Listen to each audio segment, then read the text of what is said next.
Y vamos a recibir, en este caso, a María Celeste Martínez y a Juan Cruz Bordoy, que nos acompañan.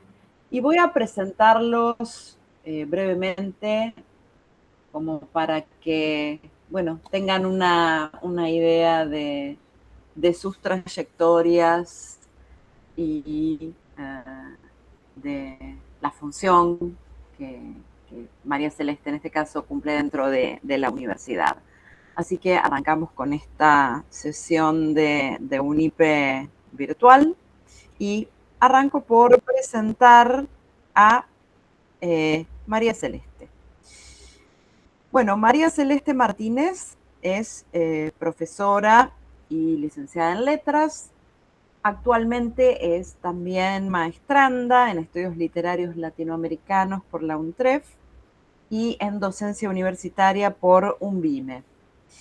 Es docente de UNIPE, se desempeña en la carrera de letras y en el ciclo de complementación curricular de la licenciatura en letras, y a su vez también es coordinadora del ciclo de complementación curricular licenciatura en letras. Debemos decir además que forma parte o ha formado parte y sigue formando parte de distintos proyectos de investigación vinculados a la literatura comparada y las perspectivas decoloniales bajo mi dirección, ¿no? O sea, tengo el enorme privilegio de que ella sea una de las investigadoras responsables, del grupo responsable de esos proyectos de investigación.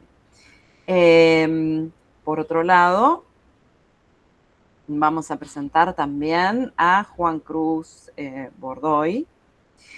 Juan Cruz es licenciado en letras y profesor de lengua y literatura, es escritor, ha publicado varios libros y en este momento realiza una investigación en el área de la ciencia ficción argentina para su doctorado en letras en la Universidad Nacional de La Plata. Bueno, presentados de este modo los expositores, agradecemos nuevamente a todos y a todas ustedes su presencia, agradecemos a los expositores que nos brinden esta charla con este encuentro cuyo título es El desvelo de la razón, apuntes para decolonizar la ciencia ficción en América Latina. Así que Celeste, Juan Cruz, la palabra es toda de ustedes. Bueno, en principio les queremos agradecer, Juan Cruz, Gabriela y yo, a todos y a todas por formar parte de este encuentro. Siempre es un gusto poder encontrarse. Hay algunas caras conocidas del CCC de Letras, bueno, con gente que conocemos y con gente que no conocemos y que vamos eventualmente conociendo en este tipo de encuentros. Juan Cruz es un gran investigador en ciencia ficción con el que tengo en este momento el gusto de hacer esta presentación. Que también va a quedar disponible para todos, todo aquel que quiera verla y revisarla y bueno, y hacer posteriormente las consultas que tengan. Al finalizar la charla abrimos un espacio de comentarios y de dudas y de intervenciones que quieran hacer. Como habrán visto en la pantalla principal hace unos minutos, no encontramos momento más oportuno para hablar de la ciencia y del conocimiento en la Universidad Pública Nacional, en este momento tan crítico en el que nos encontramos, además de las categorías de mundo con las que trabaja la ciencia ficción en la actualidad, ¿no? Entonces, parece que está hecho a propósito, pero no, digamos, viene a propósito de una serie de conversaciones que venimos teniendo sobre ciencia ficción y que, desde luego, implica una mirada muy actual porque precisamente la ciencia ficción pone de correlato, pone en problemática y en relación los tres tiempos, el pasado, el presente y el futuro, y muy especialmente en América Latina, ese pasado en relación a ese futuro. Dicho esto, me gustaría comenzar a recordar, a repasar un poco con ustedes algo de lo que veníamos trabajando en encuentros anteriores. No sé si alguien de los presentes tuvo oportunidad de estar en los dos encuentros que ya tuvimos sobre ciencia ficción en la Semana de la UNIPE virtual. En esa oportunidad habíamos trabajado, habíamos conversado algo sobre la problemática que tiene la unión de estos dos términos, tanto de ciencia como de ficción en América Latina, y a partir de ahí habíamos hecho un despliegue de distintas acepciones, distintos comentarios que fueron surgiendo no solamente en Argentina, sino también en toda América Latina, sobre la relación que podemos distinguir como al menos problemática entre la ficción y la ciencia. En aquel entonces hicimos un repasito, ustedes lo pueden buscar porque está disponible en el YouTube de la UNIPE. Hicimos un repasito, digo, de las publicaciones, de los medios de difusión, de las revistas especializadas, de las intervenciones del fandom en la ciencia ficción latinoamericana en general y particularmente en la Argentina, donde hicimos un breve pantallazo histórico. Luego, en el segundo encuentro, trabajamos con un tema, digamos, con una deriva, con una posible observación de la ciencia ficción latinoamericana que tiene que ver con la narrativa y la crítica, la evaluación, la observación de la violencia como uno de los temas posibles en esta ciencia ficción y hasta diría como uno de los más característicos de la ciencia ficción latinoamericana. Allí indagamos algunas de las formas, y digo allí con mucho énfasis porque en ese encuentro fue en el 2022, o sea, ya pasaron 2022, 2023, pasaron un par de años, y allí ya podíamos ver, hablar algo de lo que está muy en potencia hoy, que vamos a conversar, sobre la fuerza poshumana, ¿no? Sobre el valor, sobre el conocimiento poshumano que pone en juego la ciencia ficción, ¿no? Digamos, las estrategias de la micropolítica que intervienen en las narrativas latinoamericanas en general. En esa oportunidad conversamos sobre estos puntos, sobre estos ejes, y los vimos, los rastreamos en distintas expresiones como Cárcel de Árbol, de Rodrigo Rey Rosas, en Plop, de Rafael Pinedo, que es una novela argentina, en El delirio de Turing, de Edmundo Pasoldán, que es un escritor boliviano, y también pudimos observar, de cara al final de ese encuentro, que la ciencia ficción latinoamericana no es pareja en su producción, o al menos en sus registros, a lo largo de todo el continente, sino que hay algunos países que, quieras o no, tienen o tuvieron, la palabra no sería importancia, pero sí tuvieron mayor registro de la escritura de ciencia ficción, de mayor circulación, mayor comercialización, pero también de mayores estudios críticos. A propósito de eso, ustedes me pueden parar si hay algo que no se entienda o no se escuche, pueden levantar la mano. A propósito de eso, nos gustaría hoy conversar con ustedes sobre El desvelo de la razón, que fue el título que elegimos para este encuentro, y comenzar a hacer una especie de cuello de botella de lo que queremos leer y de lo que queremos comentar.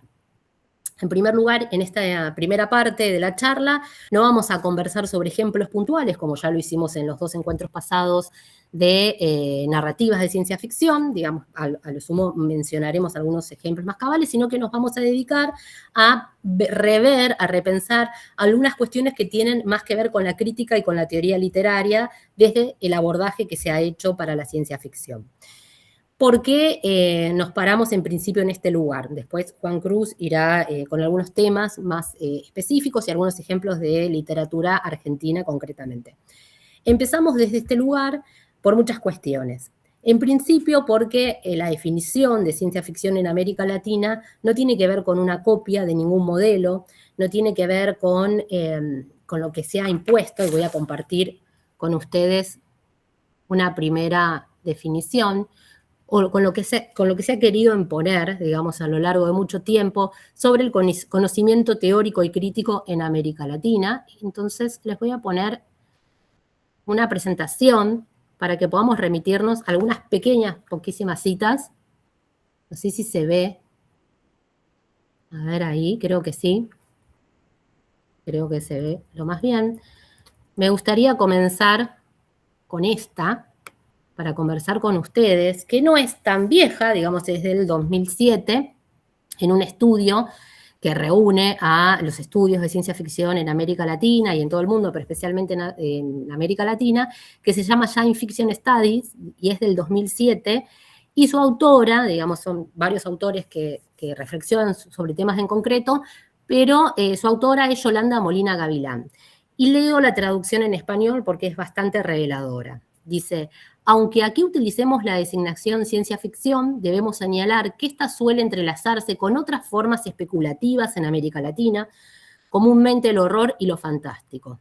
Históricamente, ante la falta de una atención constante por parte del sistema literario formal, los escritores latinoamericanos han tenido la libertad de ignorar los límites del género más estrictos que moldearon la producción temprana de ciencia ficción en los Estados Unidos.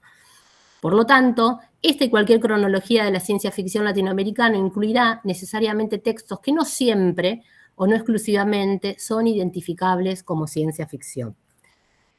Me paro en esta cita, en este pasaje que estoy eligiendo muy a propósito de la introducción que estamos queriendo hacer, porque en este momento, digamos, vemos una aproximación, una lectura que se hace sobre la ciencia ficción que trata de dejarnos bien en claro qué cuestión, qué cosa. Que la ciencia ficción producida en América Latina poco o nada tiene que ver con la definición de ciencia ficción que se baraja en otros lugares y especialmente en el país de origen, que es los Estados Unidos. Entonces, uno podría empezar a preguntarse cuál es el a priori, ¿no?, de estos estudios críticos, literarios, cuál es el a priori, cuáles son los a priori que se tienen para afirmar tan categóricamente que nuestra ciencia ficción poco tiene que ver con la que se producen en otros lugares. Y en algún punto no está mal, no es incorrecto pensar que hay particularidades que hacen a la ciencia ficción latinoamericana, pero tal vez no en el mismo sentido que plantea esta cita. ¿Qué quiero decir con esto? Acá tenemos una aproximación entre el concepto de ciencia ficción e inmediatamente para pensar en América Latina deriva en o realismo mágico, o en fantástico, o en terror. Y eso es lo que no queremos hacer cuando leemos y cuando estudiamos a la ciencia ficción. Porque la ciencia ficción en América Latina tiene la posibilidad de reflejar grandes temas, grandes momentos históricos, grandes aproximaciones, que tienen mucho que ver con la ciencia, que tienen mucho que ver con la ficción, pero tiene que ver con la violencia, con la memoria, con la identidad, con la reflexión sobre el lenguaje, y representa para nosotros siempre una pregunta abierta por sus posibilidades de conformación. Entonces, con esto quiero dejar en claro que nuestra perspectiva tiene que ver con la autonomía de la ciencia ficción en América Latina, que dialoga con la literatura como sistema mundo, pero que aún así, en ese contexto, tiene algunas particularidades que hacen que no sea una copia y que además sea un tema absolutamente interesante, y yo sospecho que por eso están todos ustedes con nosotros. ¿Qué nos ofrece pensar, digamos, desde qué lugar podemos pensar a la ciencia ficción? La ciencia ficción latinoamericana es en sí mismo una perspectiva teórica, es una relación con la literatura, con el mundo, que siempre está reclamando su legitimidad y que siempre se encuentra bajo exigencia. ¿Por qué me paro en este lugar y digo esto? En principio porque los textos críticos que se escriben sobre ciencia ficción tienen, en muchos casos, si ustedes los leen, tienen que defender el lugar desde el que están hablando, desde el lugar de la autonomía, de la identidad, de la particularidad, de lo distintivo.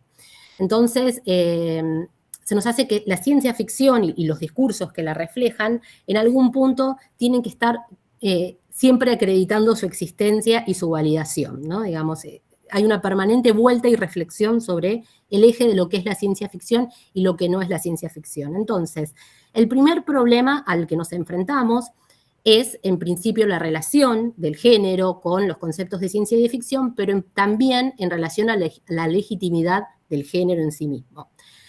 Tradicionalmente, estos estudios, por ejemplo, del 27, del 27, pero los anteriores y algunos incluso un poco más actuales, ponen en cuestión o dejan como una mínima nota al pie la existencia de la ciencia ficción porque, en América Latina desde luego, porque no hay tanto bagaje, ¿no?, teórico y crítico que reflexione sobre el tema, y además porque es un bagaje crítico que también es bastante discontinuo. Digamos, tenemos algunos del 27, algunos artículos presentados, pero en sí mismo no hay una continuidad crítica hasta el día de hoy que sea permanentemente abordada, ¿no? Entonces, por un lado, tenemos esta dificultad con respecto a la legitimidad. Por otra parte, hay dos fenómenos muy presentes en América Latina que siguen apareciendo a través de los años y que tienen que ver con el realismo mágico, lo real maravilloso, ya de eso de por sí mismo supone una discusión, pero además con la preponderancia que existe en América Latina del género fantástico, ¿no? Entonces, algunas lecturas más críticas, que si quieren luego me escriben y les comparto las referencias, abordan la ciencia ficción emparentándola con el realismo mágico y con el género fantástico.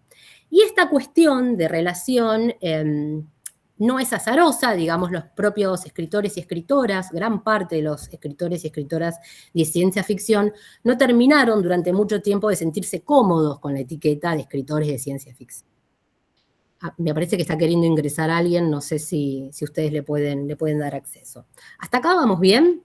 Entonces, al momento, pensar la ciencia ficción implica que pensemos un escenario, además, contrahegemónico, ¿no?, para la categoría canónica de la ciencia ficción, para el registro de un canon de la ciencia ficción a nivel mundial, pero también por los temas con los que discute la ciencia ficción latinoamericana. Eso por un lado. Hay otra cuestión que algunos críticos, y con ellos me refiero a estudios más actuales del 2021 de Silvia Curlat Ares y de Ezequiel de Rosso, que compilan un manual, un libro muy interesante con distintas miradas latinoamericanas sobre la ciencia ficción en Brasil, en Chile, en Uruguay, en Cuba, etc. Hay algunos de estos estudios, especialmente el de Silvia Curlat Ares y el de Ezequiel de Rosso, que plantean o van hacia la discusión de pensar a la ciencia ficción desde una agenda política de los países centrales que en algún punto buscan o no defender su autonomía. ¿Qué queremos decir con esto? En principio, la ciencia ficción en América Latina, pero también en otros lugares como Europa, como Estados Unidos, fue considerada o sigue siendo considerada un género menor, ¿no? Digamos, una especie de subgénero en relación al fantástico. Lo que se espera, digamos, desde algunas perspectivas críticas, es que cuando un sujeto, una persona, lee ciencia ficción, luego madure sus proyectos de lectura, ¿no? Digamos, deje de ser un lector tal vez más inocente o más cercano a lo fantástico y a lo maravilloso, y se convierta en un lector de otro tipo de registros, ¿no? Este pasaje esperado fue muy comentado incluso por autores argentinos, pienso por ejemplo en críticos como Daniel Link, ¿no?, que relacionan de manera directa en un libro que se llama Escalera al Cielo, la lectura puerilizante, dice él, de la ciencia ficción y que se espera, digamos, una especie de pedagogía, de recorrido, de aprendizaje que haga mayores a los lectores y los haga más expertos.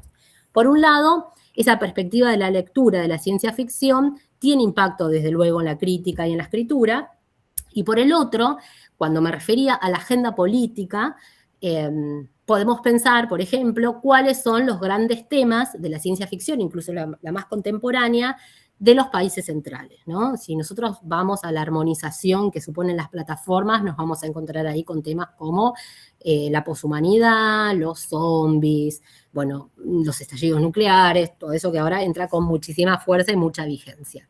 Las miradas posapocalípticas, ¿no? En algún punto, la relación que se establece desde algunas críticas tiene que ver con la agenda de estos países que instalan y que proponen determinados temas que en América Latina no tendrían la misma fuerza o no tendrían la misma importancia. Lo que me parece y me resulta muy interesante de estas lecturas es pensar que la ciencia ficción, como propone Silvia Curlat Ares y Ezequiel de Rosso en este estudio que es bastante más actual, es pensar a la ciencia ficción latinoamericana no tanto como aquella perspectiva que trata de mostrar, por ejemplo, los procesos constructivos de una maquinaria, una máquina del tiempo, la poshumanidad, etcétera, sino los efectos que tiene la modernidad y la posmodernidad, para ser más actuales, en este tipo de lecturas. Vuelvo sobre este punto. A lo que apunto y a lo que quiero decir es que esta narrativa latinoamericana trabaja más desde los efectos, ¿no?, de los efectos, de los impactos tecnológicos y científicos, más que los procesos de construir o de construcción de, por ejemplo, aparatos y viajes en el espacio y en el tiempo, etc. ¿Cómo podemos pensar esto desde una particularidad latinoamericana? Bien. Esto se relaciona, en principio, con la perspectiva de el giro decolonial que mantenemos nosotros muy presentes al momento de abordar nuestros estudios. Y cuando con Juan Cruz conversábamos, ¿no?, sobre cómo, paso a la siguiente cita, sobre cómo íbamos a trabajar, un segundito que les muestro, cómo íbamos a trabajar este tema con todo lo que podemos decir, llegamos a algunas conclusiones que obviamente debemos a la lectura de la literatura comparada, los estudios de literatura comparada y del giro decolonial especialmente que aborda Rita Segato, para pensar y para afirmarnos en las siguientes cuestiones. Se las leo porque son muy breves. La ciencia ficción latinoamericana no es el resultado de una transposición de un género extranjero a un nuevo espacio geográfico, es la expresión de nuevas reflexiones de la literatura latinoamericana acerca de sí mismo y de la región. A comienzos del siglo XX, y este es el punto al que vamos a abordar, el auge del positivismo fue el contexto científico propiciatorio para dar origen a la ciencia ficción latinoamericana, que paradójicamente incluía temas rayanos a la pseudociencia que hoy se consideran pseudociencias. Me voy a parar en principio en esta afirmación. Cuando nosotros pensamos a la ciencia ficción desde los estudios decoloniales, creemos, y tenemos materia para comprobar, que estos estudios, esperen que voy a correr un poquitito la pantalla para poder verlos, porque si no, no sé con quién estoy hablando, que estos estudios nos van a permitir mirar la forma más constitutiva de la ciencia ficción porque hay características especiales y particulares en nuestras sociedades, y pensamos que la ciencia ficción es además siempre un proyecto cultural, ¿no? Desde el primer momento en que involucra al concepto de ciencia y al concepto de ficción, y que esas cuestiones nos hablan a un sujeto o a una persona o a una comunidad o a una sociedad en particular que es la nuestra. Esta mirada decolonial, la de reubicar al sujeto, dirá Rita Segato, en un nuevo posicionamiento histórico, es la que nos permite observar que en América Latina la ciencia ficción tiene sus particularidades y que nosotros podemos a veces identificar desde dos líneas muy generales. En principio, que el pasado no es un tema que ha quedado olvidado en estas narrativas, sino que el pasado nuestro, inmediato, lejano, si se quiere, vuelve permanentemente en estas historias, ¿no? Este es uno de los ejes y es una de las bases. Y por otro lado, que esta ciencia ficción, y ustedes podrán recordar casos en concreto, y seguramente Juan Cruz lo va a retomar, está hablando a un sujeto en especial. Piensen, por ejemplo, el fenómeno de lo que viene ocurriendo con el Eternauta, ¿no? Que Juan Cruz lo va a trabajar, ¿no? Cuando hacemos una lectura del Eternauta de la primera publicación de aquellos años, pero también cuando lo vemos ahora en una plataforma como Netflix, hay un fenómeno que se despierta, que es precisamente el de la ciencia ficción, hablándole a un sujeto en especial. Este es un rasgo muy característico de la ciencia ficción latinoamericana y que a lo largo de la historia tiene 3, me atrevo a decir 4, grandes ejes constitutivos. ¿Hasta acá vamos bien? Así nos metemos en el recorrido histórico.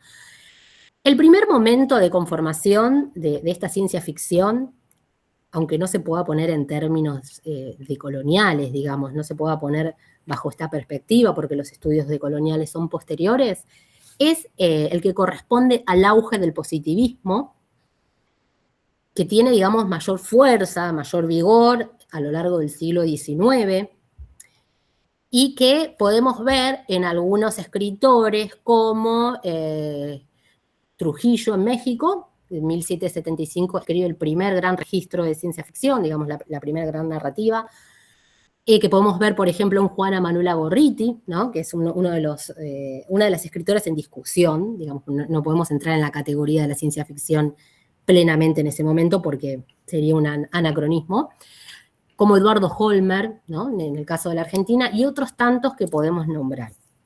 Estas primeras escrituras de ciencia ficción hablan bastante de la acumulación y de la observación de la perspectiva científica, de la forma en la que se va conformando el método científico en la escritura, ¿no? Digamos, en la tematización de la ficción.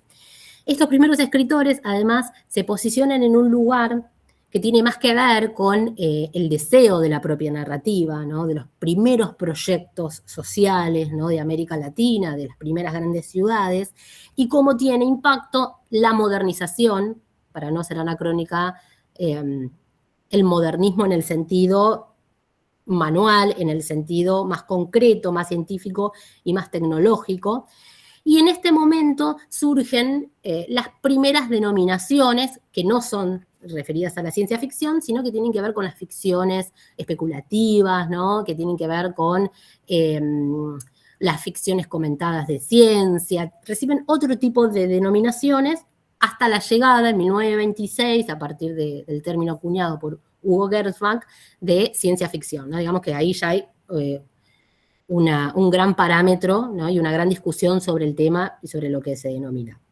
Para ellos, ¿no? Este primer grupo de escritores, había una especie de suerte de promesa de progresismo, ¿no? que comienzan a hacer y que no termina siendo muy en claro, pero que se comienza a gestar en este momento para llegar, sí, del 1900 en adelante, si pensamos 1900, 1930, al segundo gran momento de la ciencia ficción, donde ya recibe toda la carga, digamos, de lo que entendemos por ciencia ficción a nivel mundial, y que va de la mano de los escritores modernistas. Ustedes seguramente recuerdan lecturas como la de Rubén Darío, Verónica, que es una de las grandes referencias, porque viene a plasmar mucho de lo que estos escritores venían a cuestionar sobre la ciencia, ¿no? No estaban del todo conformes, digamos, no compraron a priori la perspectiva de avance y de evolución que venía a ofrecer la ciencia, y eso genera una especie de duda y de sospecha sobre la ciencia que se ve reflejado en distintas narraciones,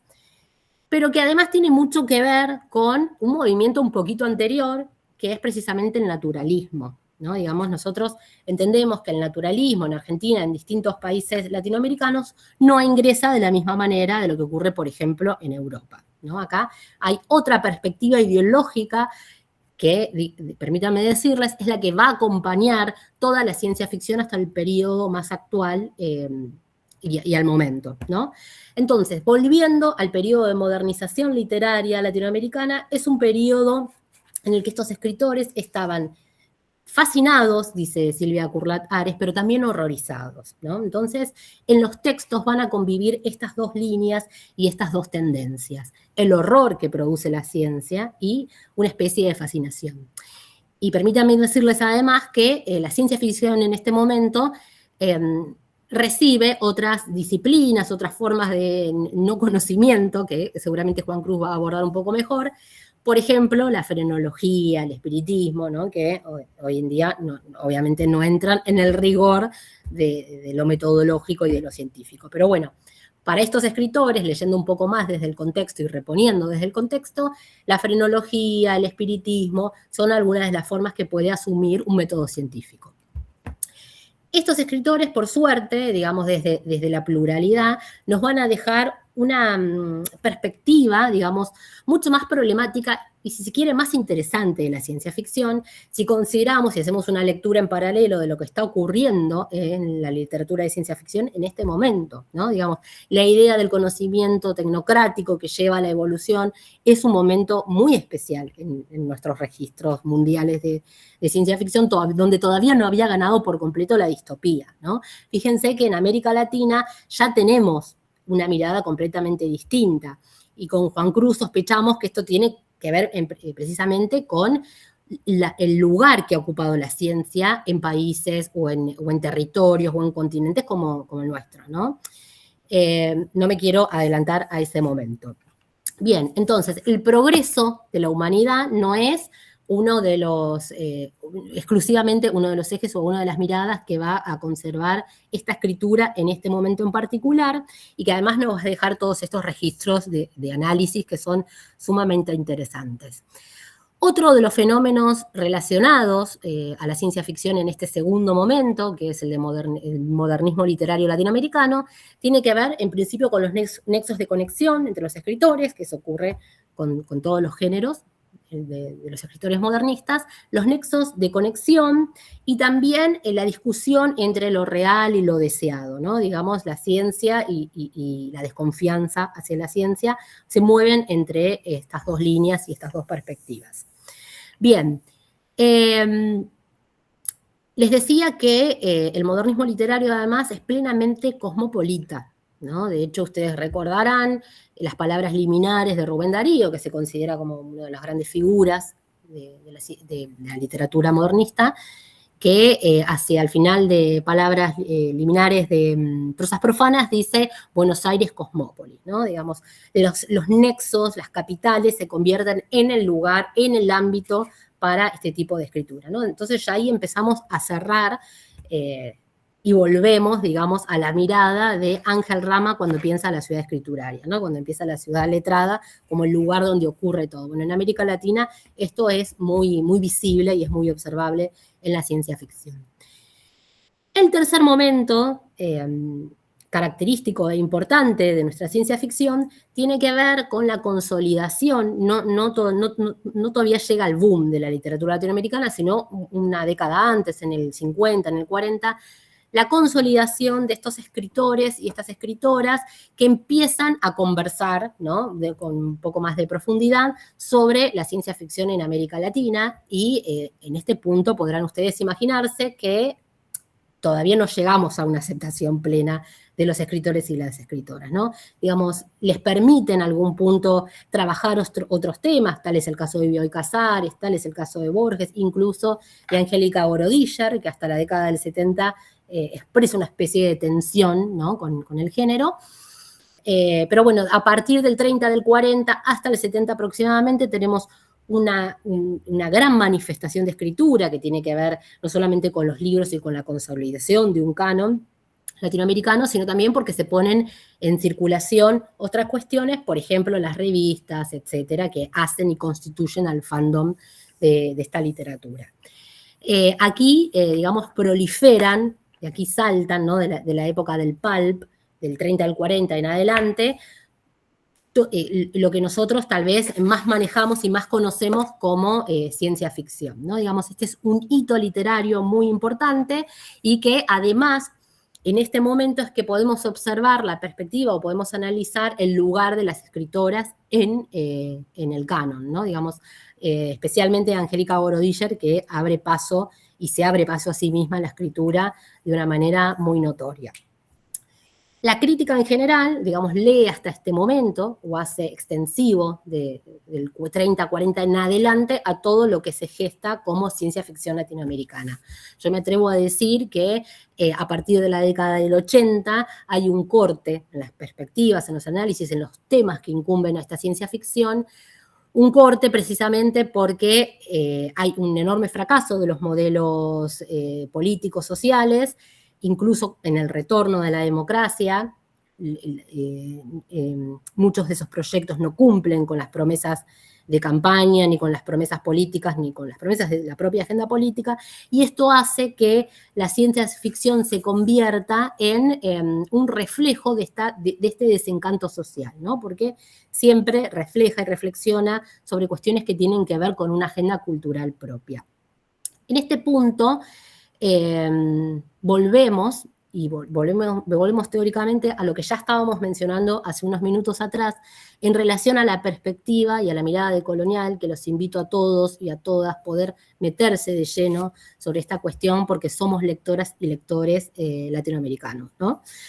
Además de quienes se dedican a escribir. En este punto me gustaría volver sobre la propuesta que tiene Rita Segato, a propósito de la obra y la mirada de la perspectiva de Aníbal Quijano, sobre los estudios decoloniales, para que en conjunto pensemos algo, ¿no? de lo que ellos miran y proponen para pensar nuestra relación con el conocimiento. Nuestra relación con el conocimiento no solo porque la ciencia ficción trabaja con la ciencia como concepto, como idea, ¿no? ¿Qué concepto de ciencia y qué concepto de conocimiento hay detrás? Sino también porque nosotros nos ubicamos en un lugar de conocimiento, de disciplina, tenemos que posicionarnos desde algún lugar. Y para este encuentro nos parecía, no me quiero extender mucho porque si no, no le estoy dejando tiempo a Juan Cruz, nos parecía sumamente importante mencionar, hablar y destacar un concepto que no tiene que ver únicamente con una concepción teórica, sino con una especie de vitalidad, y que es la del nudo arguediano, ¿no? Rita Segato nos propone que leamos a través de la historia y que nos paremos en un nuevo lugar como lectoras, escritores, como sujeto latinoamericano que precisamente pueda hilvanar y tejer todas estas concepciones estéticas, teóricas, metodológicas, científicas, desde este lugar que es el lugar de América Latina. Y para que podamos abordar esa concepción de América Latina, tenemos en principio que revisar el pasado, que fue algo de lo que venimos haciendo una especie de punteo sobre los momentos más fundacionales de la ciencia ficción, pero también que podamos reobservar cuál es el lugar, y con esto paso a los siguientes espacios de la presentación, cuál es el lugar que ocupa el conocimiento y cuál es su historicidad, ¿no? Para eso, Rita Segato, en 8 ensayos decoloniales, propone lo siguiente.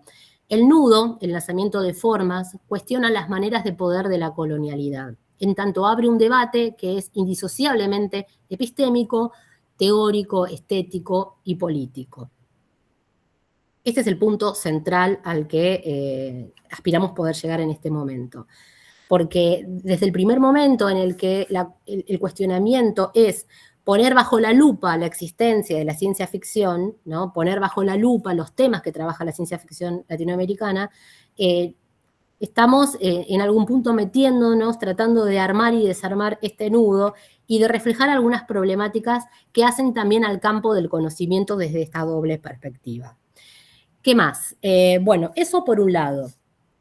Les queríamos además presentar algunas características particulares de la ciencia ficción en el contexto de la escritura latinoamericana. Voy a extender esto.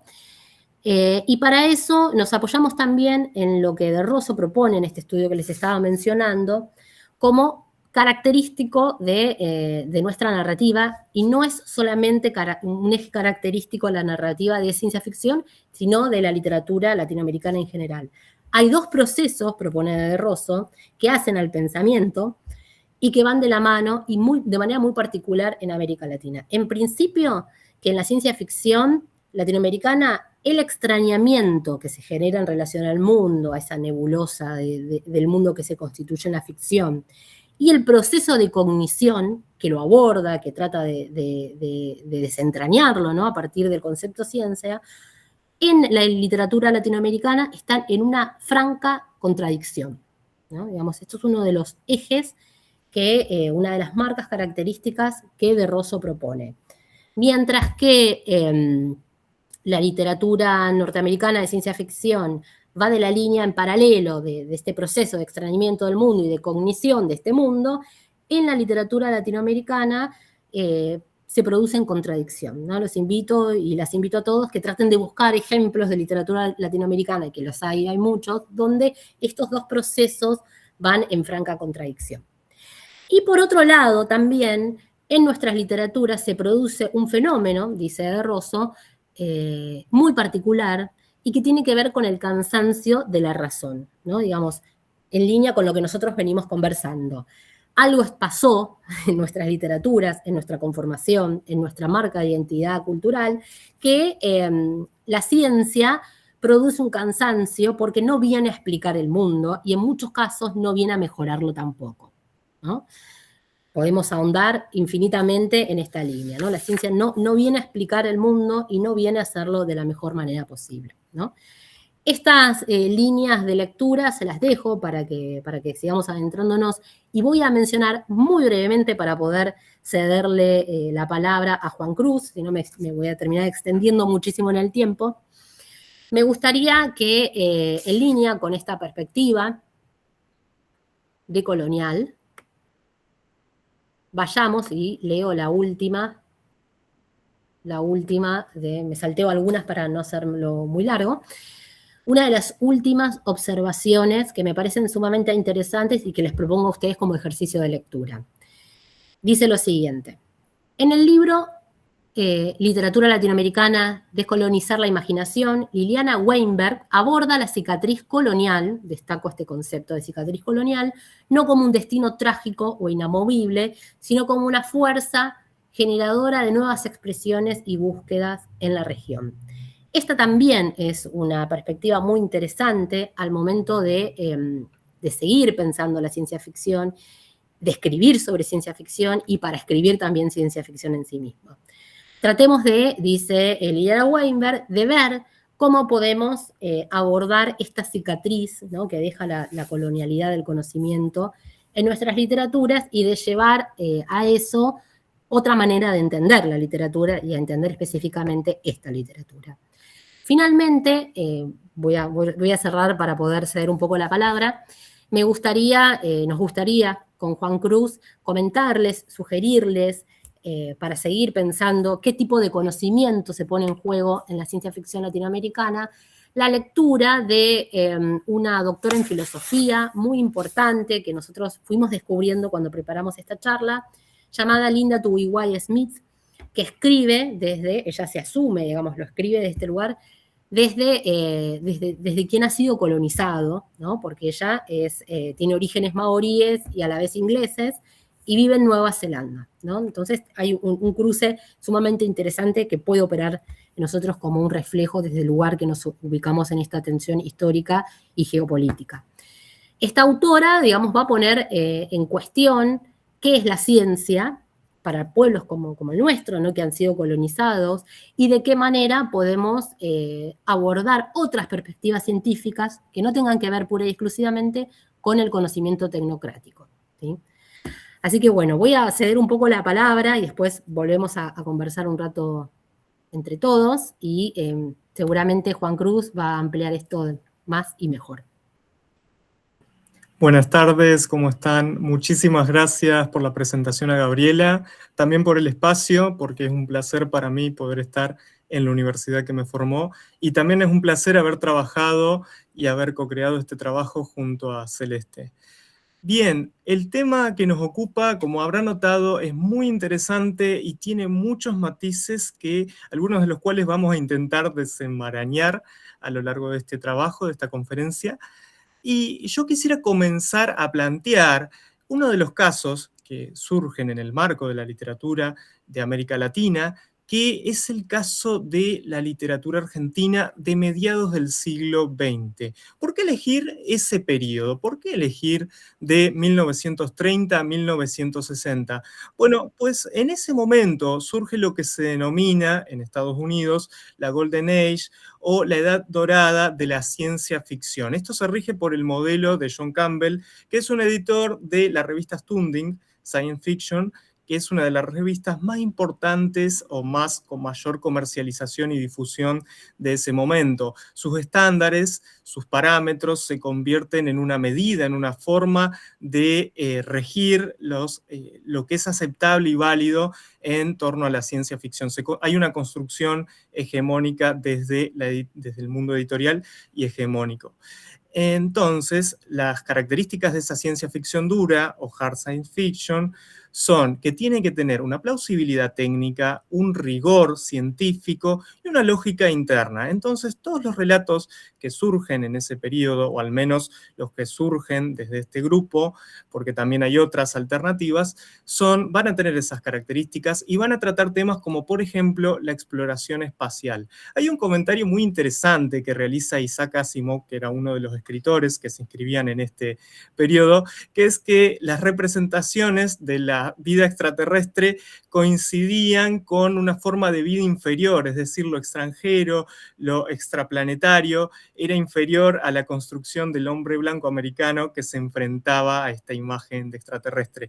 Es interesante cómo un autor de ciencia ficción perteneciente a esa corriente también reflexiona sobre ese periodo. Ahora vayamos a lo que sucede en Hispanoamérica, que vamos de la línea de Luis Cano, vamos de la mano de Luis Cano, que lo que plantea es que hay un préstamo del rigor de ese discurso científico, metodológico, que aparece en esa ciencia ficción dura y que es para referir a lo inalcanzable, es decir, aquello que es físicamente intangible o que no es posible alcanzar en el mundo real. Por ejemplo, el concepto de eternidad, que es una de las cuestiones que se debaten, por ejemplo, en obras como La invención de Morel, a través también de la inmortalidad, o en El Eternauta mismo, la eternidad también como un espacio en el que confluyen diferentes realidades. Segundo, también hay una cuestión que diferencia la ciencia ficción en Hispanoamérica de ese periodo, que es la presencia de las pseudociencias. Soledad Kereilac, una investigadora argentina, plantea que esto proviene de la edad, de lo que se llama la edad temprana, lo que Celeste nombró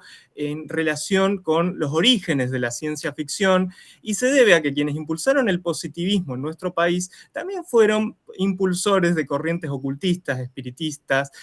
Si nos fijamos, personalidades como José Hernández tenían esta cuestión de vincularse con el espiritismo. También algunos otros modernistas como Rubén Darío. Y esta presencia de lo que hoy llamamos pseudociencias se ve muy reflejada en las obras del periodo, sobre todo porque había un concepto laxo de lo que era considerado científico. No había una distinción tan tajante entre lo que se consideraba científico y lo que no, al menos en la edad temprana, y que se ve reflejado también en las construcciones de ciencia ficción posteriores. Por último, también la mención de Ezequiel de Rosso refiere a la cuestión de que hay una fascinación por la ciencia, pero a la vez un rechazo que se ve reflejado por una cierta aprehensión, una cierta distancia con respecto al discurso científico, que lo vamos a ver más adelante. Esto se puede ver reflejado a través de la parodia o la ironía. Continuamos, Cele, si querés, a la siguiente diapositiva. El caso de la ciencia ficción en Argentina en ese periodo sería muy interesante porque aparece una variante temática que es la que da también título, que es la que inspira el título de esta conferencia, que es el tema de la locura como una construcción temática, como una recurrencia que aparece en las diferentes obras. Existe también porque la duda cartesiana que aparece en diferentes obras, como la duda que tiene el sujeto sobre lo que está viendo o lo que lo sorprende sobre un mundo que lo rodea y que constituye algo que sus sentidos no logran captar, también conduce a la locura, trasciende el esquema de Descartes y la duda ya trasciende la capacidad cognitiva del sujeto. También hay una cuestión que vamos a analizar, que es la crítica a la metodología y el discurso científico. No solo hay un alejamiento en términos de posición ideológica, sino también hay una crítica explícita. Y por último, la distancia con la hard science fiction. Esto tiene que ver con la forma de escribir y también con las temáticas. Como les decía, hay un alejamiento también de lo que son temáticas de exploración espacial. También hay una cuestión que criticaban los John Campbell, que es que la ciencia ficción estaba vinculada a la literatura infantil o juvenil y mantenía una mirada peyorativa al respecto, que, bueno, se produjo un desplazamiento que marcó su línea de trabajo. Continuamos a la siguiente diapositiva. La locura como una construcción temática, como un tema que se repite en la ciencia ficción de la época, presenta varios rasgos que se pueden rastrear. Cuando hablamos de un tema o de una construcción temática, estamos hablando de un conjunto de valores semánticos, es decir, de ideas que se repiten en el tiempo, pero que no se repiten de forma inalterable, invariable, sino que presentan cambios, que presentan desplazamientos. No es lo mismo el tratamiento de la locura en la Edad Media europea occidental que el tratamiento de la locura en la ciencia ficción en Argentina. Lo interesante y lo enriquecedor es observar precisamente esos desplazamientos que se producen en nuestro contexto. Los dos rasgos más reconocibles de este tema son la alteración de la percepción de los sujetos, de los protagonistas de esos textos de ciencia ficción, y también, por otra cuestión, la dislocación del sujeto con el medio social. Acá aparece una cuestión interesante, quizá la más interesante del tema de la locura, que es la idea de la transgresión social. Hay un autor que es Alfredo Austin, que es un investigador de las culturas antiguas mexicanas, que investiga el tema de la locura en el México antiguo. Él lo que plantea es que la locura se puede concebir tanto como enfermedad mental, como una transgresión de la norma social, y eso es algo que se ha repetido desde culturas antiguas hasta la cultura occidental. Si vamos al contexto de la Argentina de mediados del siglo XX, hay una obra muy interesante que no podemos dejar de mencionar, que es La historia de la locura de Besetti, que es un psiquiatra argentino, y que él, cuando explica el paradigma médico que predomina en esa época en la historia de la psiquiatría, menciona o repite dos conceptos que aparecen en vinculación con el tratamiento de lo considerado loco, que son encierro y desorden. Todo esto viene de un paradigma alienista del siglo XIX, en el cual a las personas que eran consideradas locas de diferentes formas y sin una consideración específica de cuál era la problemática que las atravesaba, padecían el encierro y la causa era la desviación de la norma moral o las pasiones. Lo cual es muy interesante porque la literatura aborda esta temática y en el caso de la ciencia ficción se ve también relacionada con los espacios urbanos. Lo que plantea Besetti es que en esa época la figura del loco, la idea de la locura, en un capítulo que se llama Civilización y Locura, fíjense qué interesante la asociación mental que podemos hacer con civilización y barbarie, con la dupla, él plantea que la ciudad es el lugar de surgimiento de esos transgresores de la norma social. Así que el espacio de la urbe como símbolo de la modernidad y de la modernización, del progreso modernizador, está presente también en la ciencia ficción. Pasamos a la siguiente diapositiva.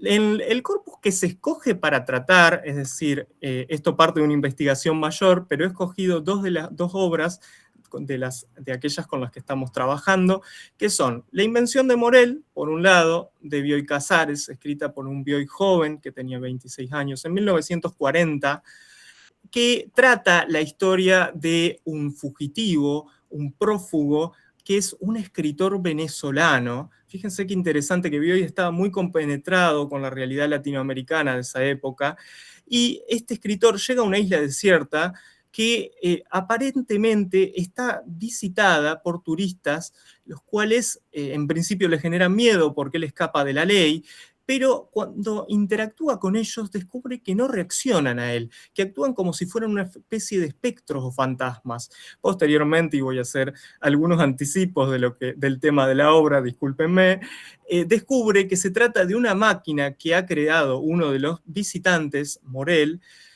inventor, que la finalidad que tiene es reproducir lo que han hecho esos visitantes, amigos suyos, durante una semana.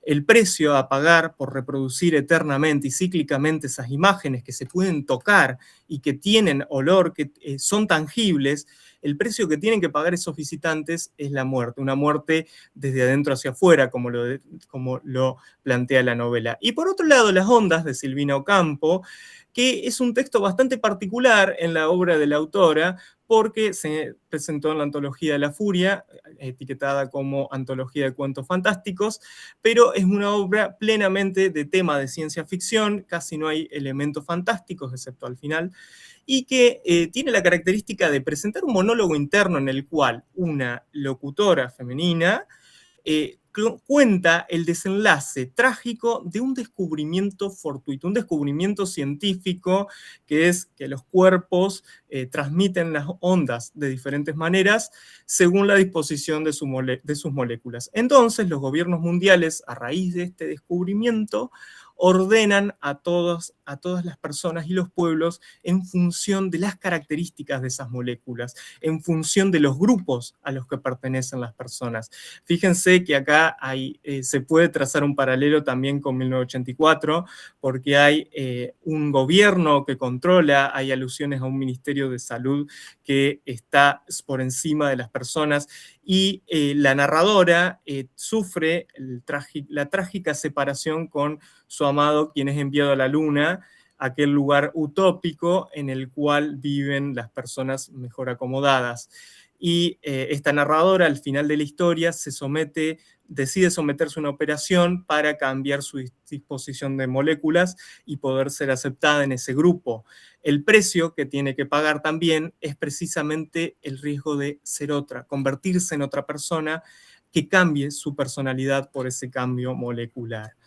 Fíjense que en las dos obras hay un precio a pagar a raíz de estas transformaciones, que es dejar de ser uno mismo y convertirse en otra forma de ser y existir, que es una de las cuestiones que también abordamos, que mencionaba Celeste, cuando trabajamos el paradigma decolonial, y tiene que ver también con la aniquilación de las formas de ser, de las formas de vida, a raíz de la imposición de un nuevo modelo epistémico occidental por sobre formas preexistentes.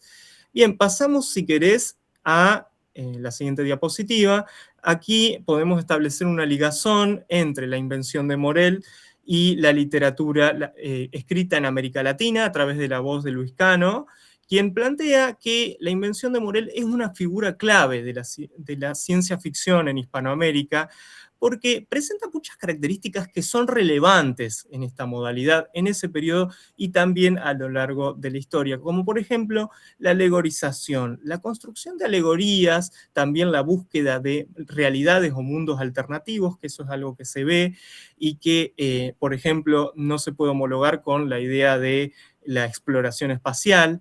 Y también puede ser la aprehensión a ese desarrollo tecnológico que también menciona Ezequiel de Rosso. Es interesante pensar aquí que la alegoría es una figura que ha estado muy presente en la historia de la tematización de la locura.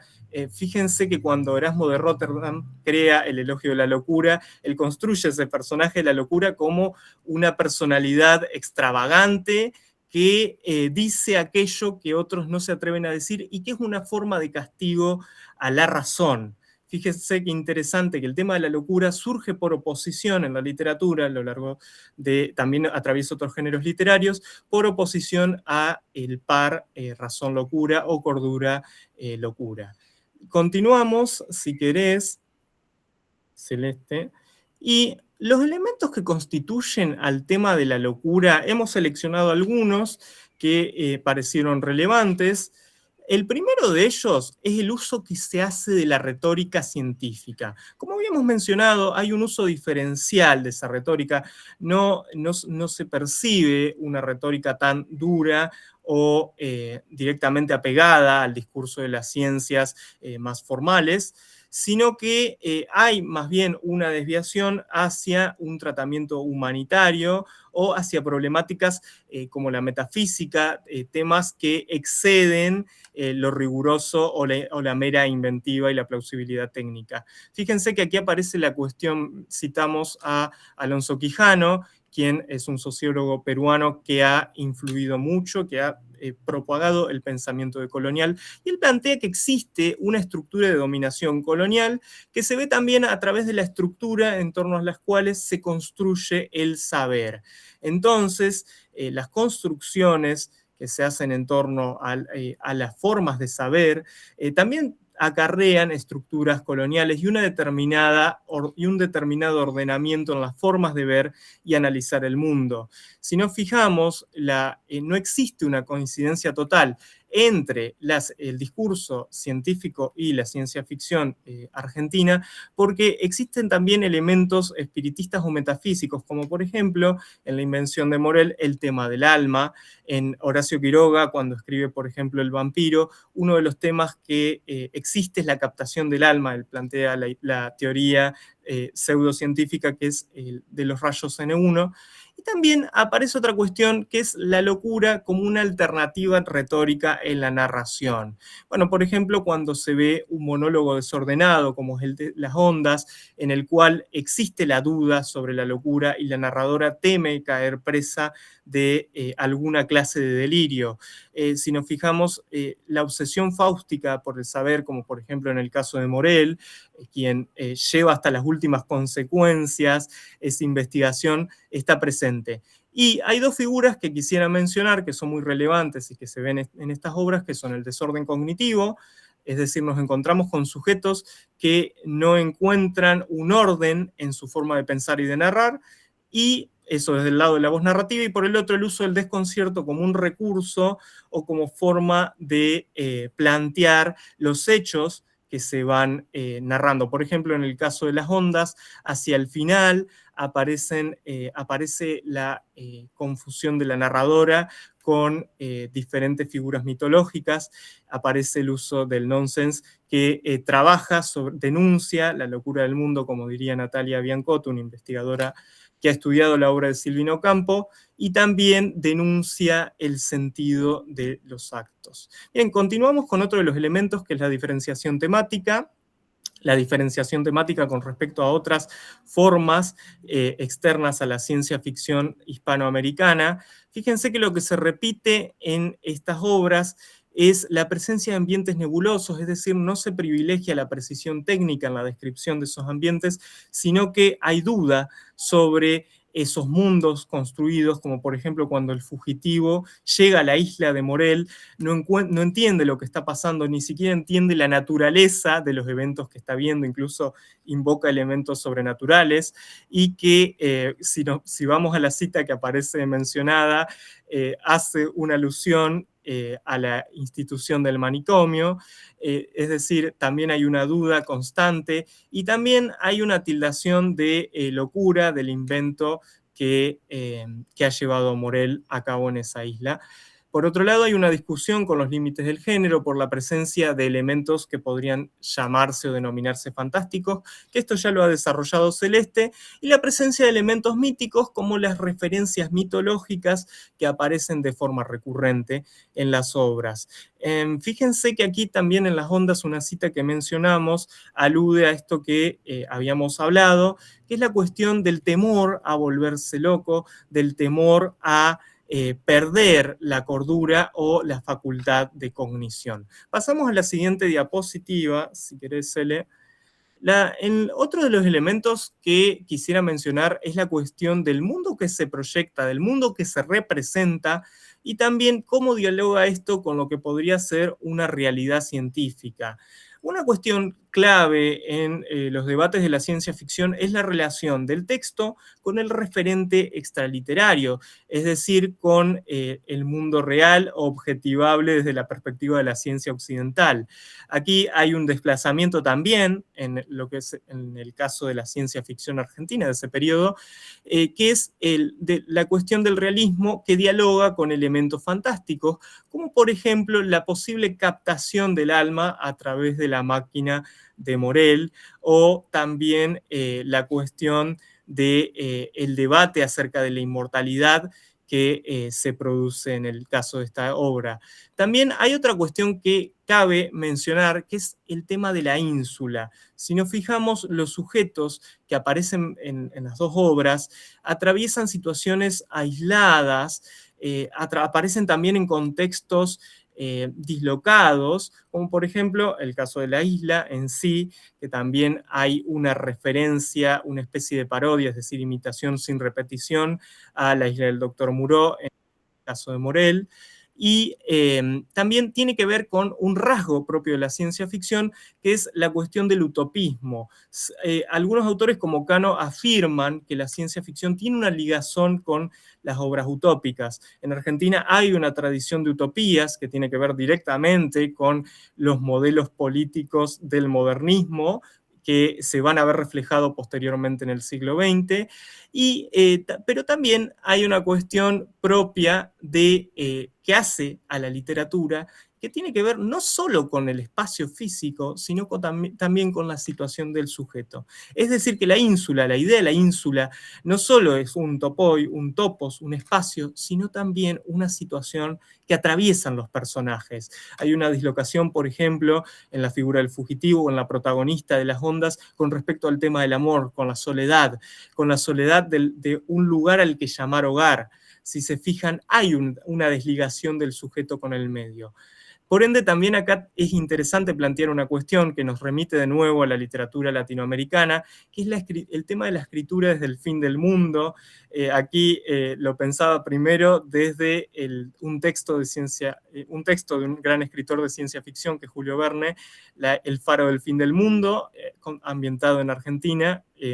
Pero también lo que podemos plantear es la idea de la soledad en América Latina, que expresa García Márquez en su discurso en el cual ya menciona la posibilidad científica de la destrucción a partir de lo que se ha observado en las guerras mundiales y el avance que se ha visto en los años sucesivos. Creo que la ciencia ficción también no solo remite ese fin del mundo, ese acabamiento del sujeto, sino también del entorno que lo rodea, que se encuentra agotado, como dialogábamos hoy con Celeste y con Gabriela.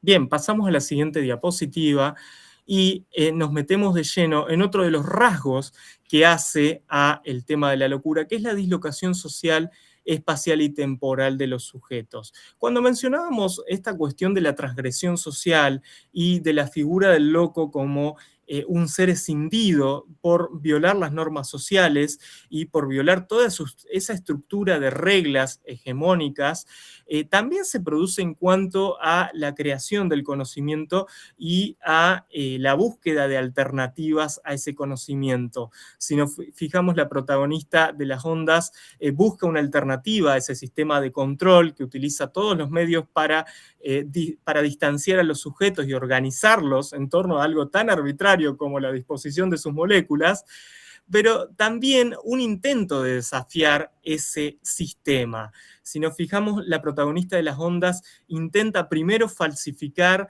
sus documentos, algo que falla, pero luego se aísla en una gruta y encuentra la figura de un sabio que le propone esta operación que supuestamente le permitiría asimilarse. El pago, por supuesto, es la destrucción del sujeto. Ahí vemos esa mirada crítica, pero que también es una crítica ética a la ciencia y a las herramientas de control que se observan en esos regímenes tecnocráticos, ya sea, como vemos, la isla de Morel, como un lugar en el cual rige un orden impuesto por un científico, pero como también en esa sociedad distópica que construyen Las Ondas Silvino Campo. Si nos vemos, vuelve la cuestión de la desviación de la normalidad con respecto a nuestra normalidad, a la normalidad del lector. Si nos fijamos, son órdenes que nos alteran la percepción, pero a la vez, como decía una investigadora argentina, Ángela de Lepiane, agudizan nuestra percepción de la realidad hispanoamericana. Y por otro lado, quisiera retomar también, para hablar de esta cuestión de sujetos dislocados, alienados de su sociedad, la voz de Said, quien en orientalismo habla de las relaciones, de la posición de los sujetos que escapan a ese modelo occidental frente al conocimiento. Él plantea que existe una superioridad posicional flexible en torno a cómo Occidente estudia y analiza lo que no pertenece a Occidente. Habla también de que hay una extracción de datos y de apropiación de las culturas que no pertenecen a Occidente, no solo geográficamente, sino también podríamos hablar de culturas nativas o de culturas alternativas, que aquí también hay una superioridad de posición, por ejemplo, en esos gobiernos que relatan estas distopías y que llevan a un orden impuesto, a un orden que, si se busca romper, si esos sujetos buscan romper, acaban siendo asimilados o destruidos. Esta es una reflexión que propone la ciencia ficción argentina de ese periodo, que también se ve en El Eternauta con la invasión de los Sellos, que proponen una alternativa a esa realidad y que a su vez lleva a los sujetos al aislamiento y a dislocarse de la normalidad a la que estaban acostumbrados. También ellos como una figura fría y metódica que esclaviza a otras razas. Me parece que es interesante, ya que Celeste me dio pie para hablar de esta obra, creo que es interesante plantearlo ahora que está en debate y vigencia. Pasamos a la siguiente cuestión, que es la última que quisiera mencionar en torno a esos elementos que se repiten y que plantea y que aparecen en torno a la ciencia ficción de Argentina. Si querés, pasamos a la siguiente diapositiva. Bien, una de las primeras menciones que quisiera hacer aquí en torno a las alternativas epistémicas que se construyen o en torno a las cuales reflexiona la ciencia ficción en Argentina de ese periodo, la menciona la autora de la cual estuvimos hablando con Celeste, que es Linda Tui White Smith. Fíjense, ahí lo tienen escrito. Esta investigadora maorí, una de las menciones que hace en su trabajo de decolonización de las metodologías científicas es la cuestión del archivo, que es una metáfora que emplea para referir a cómo el método científico clasifica y ordena la información extraída de esas culturas. Hay una metáfora, una pregunta que evoca la autora en uno de los capítulos de su libro, que es: ¿quién observa a quién con su microscopio? Fíjense que esta pregunta presupone una posición, un rol del observador, es decir, alguien que está mirando a otro y que ocupa el lugar asimétrico de mayor tamaño, y las culturas observadas, como fueron las culturas nativas, un lugar de menor tamaño. En la invención de Morel aparece la imagen del museo, que también ocupa este lugar, que también es homologable a la imagen del archivo. Recordemos que algunos de los miembros de los pueblos nativos de Argentina acabaron en el Museo de Ciencias Naturales de La Plata, y que es interesante ver cómo hay un diálogo entre el museo como persistencia ante el tiempo, pero también como aquello que archiva la vida, nunca mejor dicho, porque eso es lo que sucede a raíz del invento de Morel. Ahí en el museo se encuentran las máquinas, las grabaciones, y también nos retrotrae la segunda cuestión, que es la cuestión de la temporalidad. Probablemente uno de los mayores desplazamientos que realiza la ciencia ficción argentina es la cuestión del tiempo. Aparecen obras que, como El Eternauta o La invención de Morel mismo, que discuten con el tiempo absoluto, esta idea de Newton de un tiempo que fluye de manera uniforme e inalterable, un tiempo que escapa a la percepción del sujeto y que no puede volver atrás.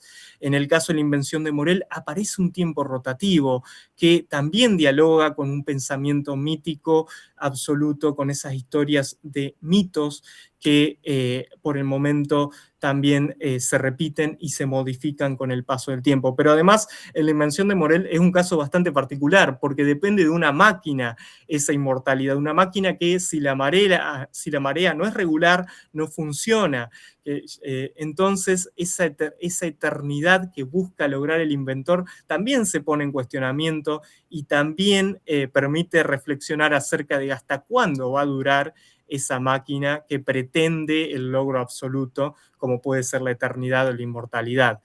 Si nos fijamos en las citas que hay al lado en la diapositiva, Silvino Campo en las ondas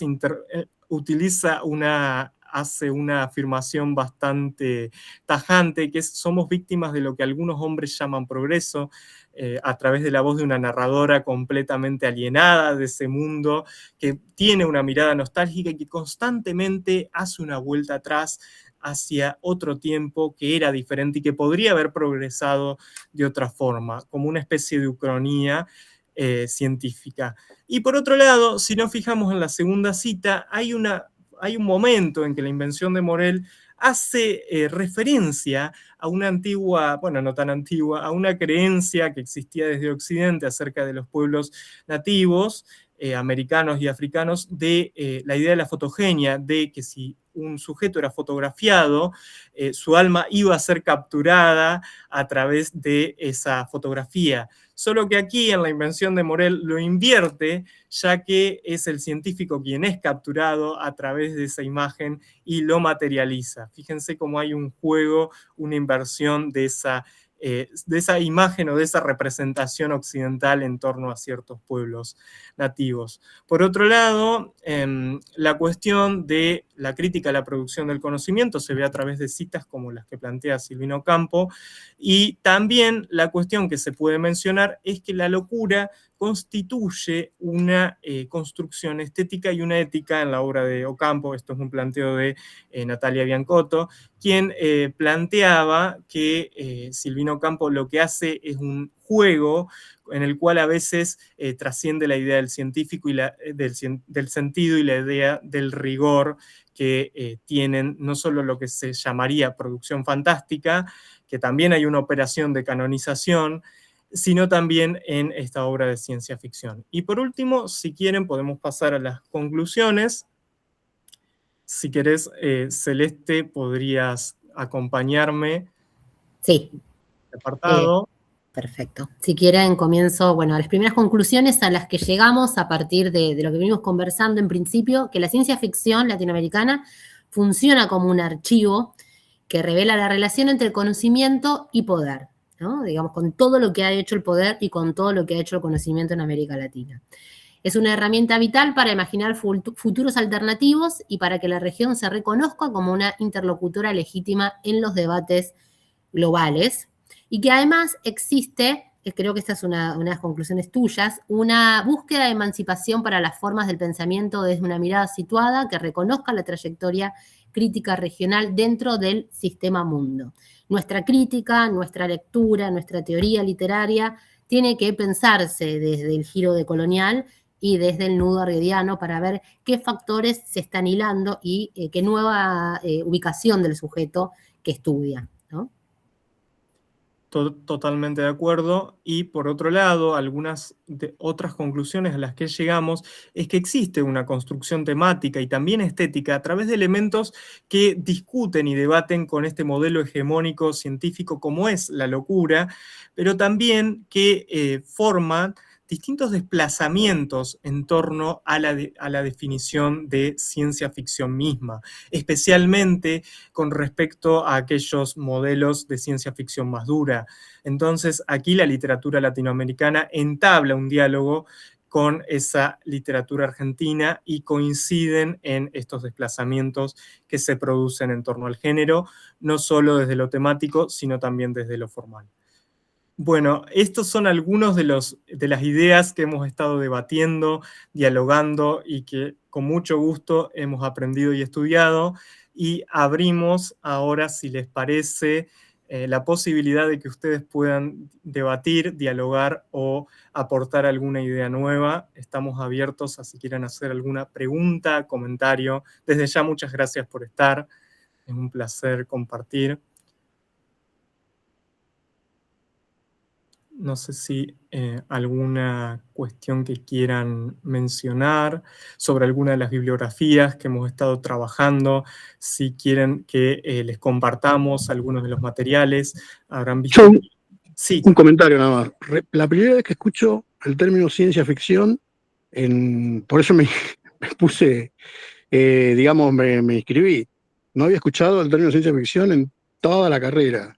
O sea, toda la parte, digamos, de los contenidos, que no es que esté bien o mal, estoy diciendo eso, ¿no? Sino que no estaba tan presente o no es un tema que no. Es un tema que uno por ahí, más en digamos, en el formato más conocido de la ciencia ficción, que es el aspecto colonial, eso es impensado. No existe. O sea, el lector, por eso puede ser un lector inocente, puede ser, pero no está ese aspecto, está como que somos todos y nuestro país es el mundo, ¿no? Está el lector de ciencia ficción generalmente está en ese sentir, ¿no? No hay un límite político, hay un límite que es el mundo. Pienso, o sea, en el sentido de una temática de la ciencia ficción, ¿no? Que es en el aspecto por ahí apocalíptico, si se quiere. Pero ahí sí, todas estas cuestiones, sí, para dar, qué sé yo, tela para rato. Pero eso me llamó la atención, ver la ciencia ficción, la palabra colonial me llamó, ¿qué pasó acá? No estaba dentro, y menos o sea, en todo lo que venía viendo de la UNIPE, menos todavía. O sea, la palabra ciencia ficción estaba.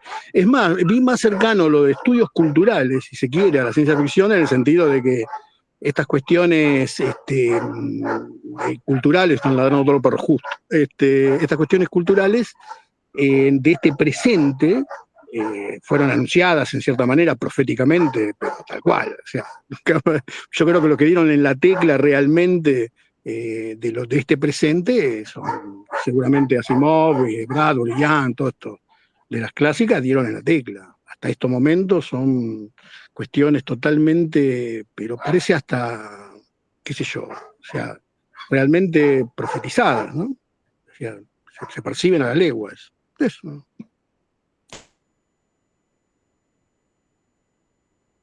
Bueno, si quieren, hago un breve comentario yo a lo que dice Diego. Bueno, sí, precisamente hay algo de la lectura, de la crítica literaria específicamente, que hace que se genere esta distancia entre lo que se considera ciencia ficción y la literatura de ciencia ficción que nosotros generamos en el territorio. Pero además, ¿qué concepto de ciencia, ¿no? hay detrás? Y con eso podemos seguir un montón de tiempo más. Y fíjate vos cuando te referís, Diego fue alumno del CCC, sigue cursando, por eso lo conozco, cuando te referís a la ciencia ficción, te remitís a los momentos científicos, hitos y más importantes de Estados Unidos, ¿no? En principio. Bueno, hay toda una lectura latinoamericana, argentina, como mencionó Juan Cruz, muy, muy fuerte, pero también cubana, pero también mexicana, también boliviana y también de Brasil. De hecho, en Brasil se escribió el primer manifiesto de ciencia ficción en el 58, que es importantísimo y que, bueno, insisto con la cuestión de los efectos que genera el conocimiento en nuestras sociedades, ¿no? Digamos, ese parece ser una de las grandes preocupaciones de nuestra ciencia ficción, e invito a todo el mundo a leerlo. Y de hecho, cuando al principio de la conversación hablamos del carácter, el periodo histórico en el que nace, surge y se desarrolla la ciencia ficción, omití comentar precisamente que desde el 80 en adelante hay un viraje, ¿no?, que tiene que ver con los efectos de todo, de la ciencia, de los planes sociales, políticos, de cómo la ciencia interviene sobre los cuerpos, digamos, mucho más vigente, que tiene que ver con la necropolítica y que está tremendamente presente en nuestras literaturas, ¿sí? De manera muy importante, precisamente para reflejar gran parte de lo que ocurrió en América Latina.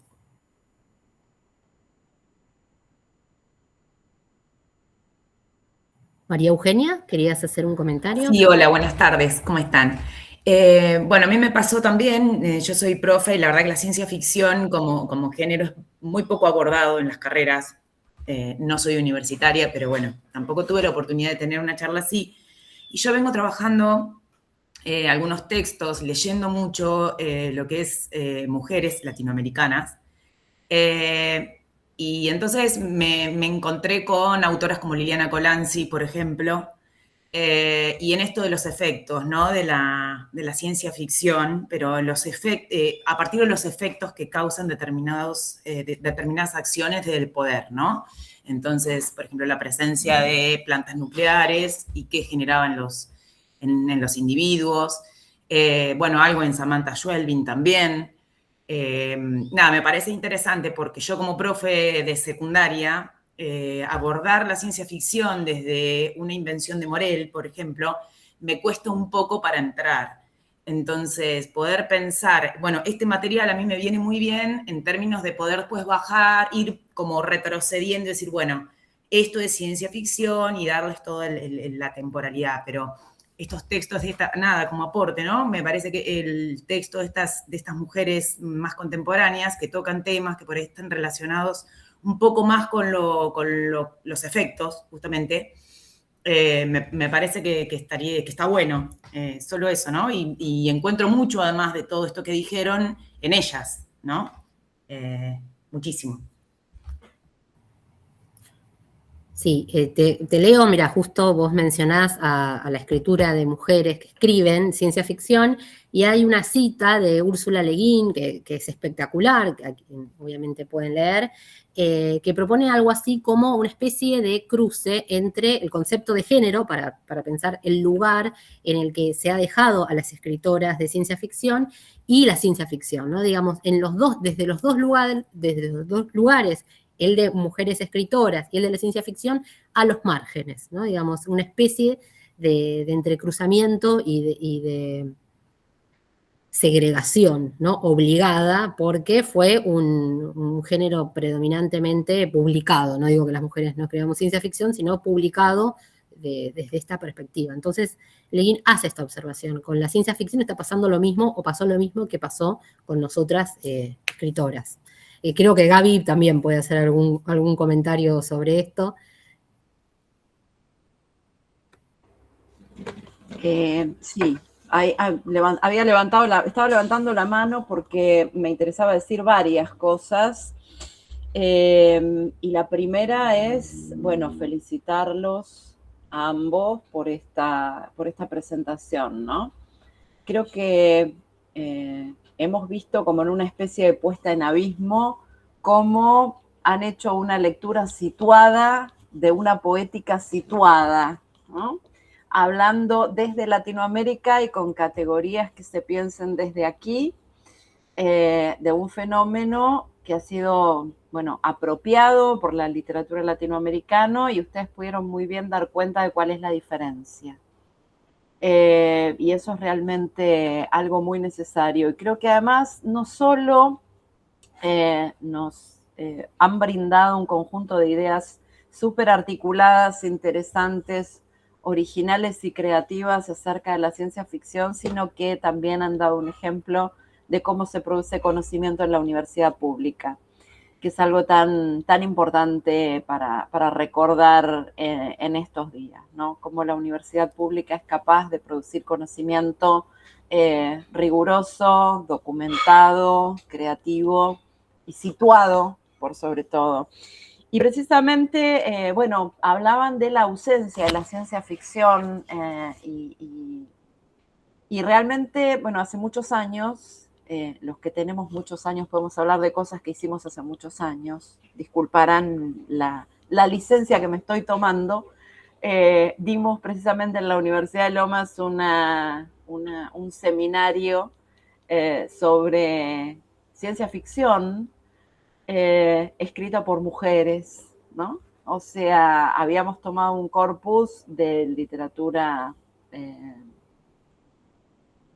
norteamericana y europea. En ese caso, trabajamos con Ursula Le Guin, trabajamos con Joanna Russ, trabajamos con Margaret Atwood incluso, ¿no? Y fue muy productivo ver cómo también las variables de género le aportan a la ciencia ficción determinadas modulaciones que son muy interesantes, ¿no? A partir de lo que decía María Eugenia y también lo que planteaba Diego, ¿no? Acerca de la ausencia y del estatuto aparentemente no académico o poco académico de la ciencia ficción al ser un género bastante marginado, ¿no? Pero bueno, por suerte está entrando en la formación, está entrando en la conversación académica y creo que ustedes han dado un ejemplo súper cabal de esto.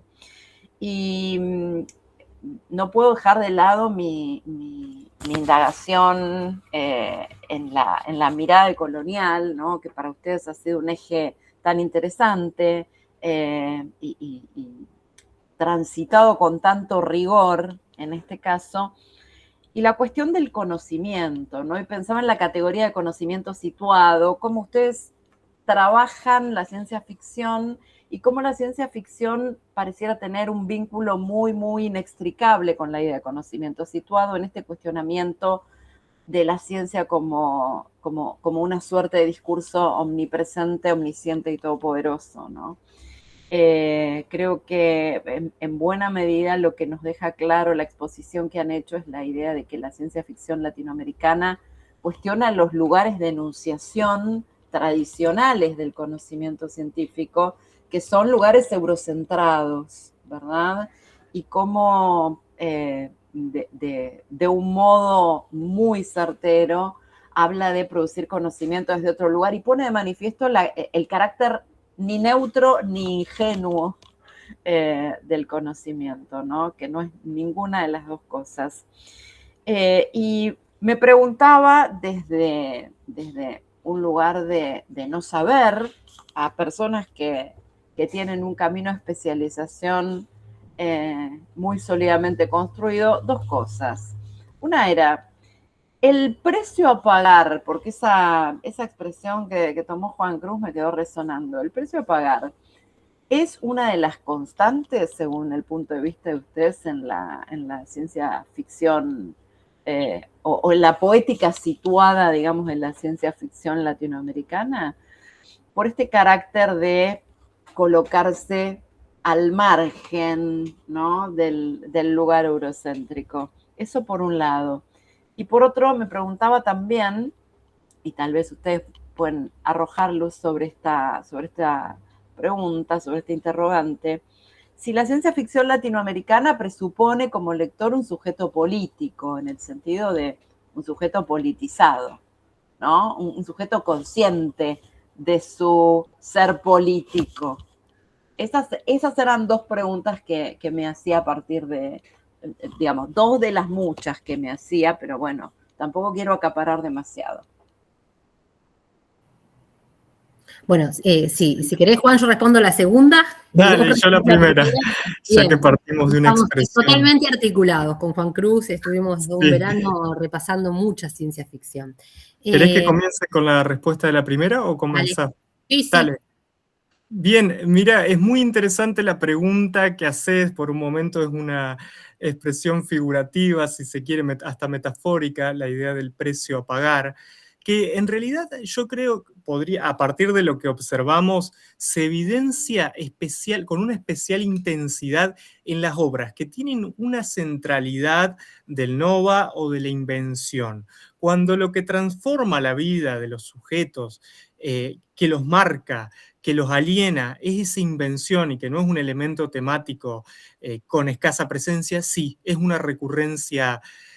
Podríamos hablar que hay una constante narrativa en ese sentido, que tiene que ver con lo que planteaba Celeste a través de la voz de Ezequiel de Rosso, del cansancio del hombre de ciencia, que nos remite también al mito fáustico, ese hombre que paga un precio por el conocimiento, pero que en la literatura latinoamericana no solo es un precio por el conocimiento, sino que también entran en juego una dimensión relacionada con la violencia, una dimensión relacionada con la ruptura de reglas, con la desviación de la norma, con un sistema de control. Es decir, hay elementos que se conjugan en torno a ese precio a pagar y que también remite a la vuelta del pasado. Hay una frase de La invención de Morel que iba a citar, que si bien, como mencionaban, La invención de Morel es una obra bastante densa y que requiere un andamiaje importante para ser trabajada en la escuela, es también una obra muy rica y que constituye un capital cultural para nuestro país.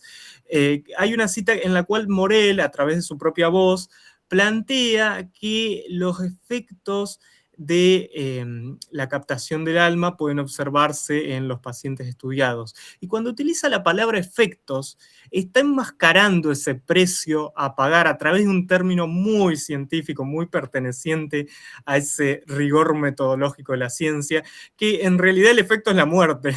Son efectos que conducen a la muerte y que hace a una poética de la muerte en torno al discurso científico, pero que también nos remite a esos orígenes que mencionaba Celeste, que tienen que ver con el origen del gótico, que por ejemplo lo estudia Frederick Botlin, quien menciona que el gótico es la sombra de la modernidad. Si pensamos en obras como Frankenstein, podemos pensar que hay sombras en torno a la ciencia, podemos pensar que los monstruos son esa sombra que proyecta una ciencia movida por una ambición o por un objetivo dislocado de la intención en pro de la vida, de una intención solidaria.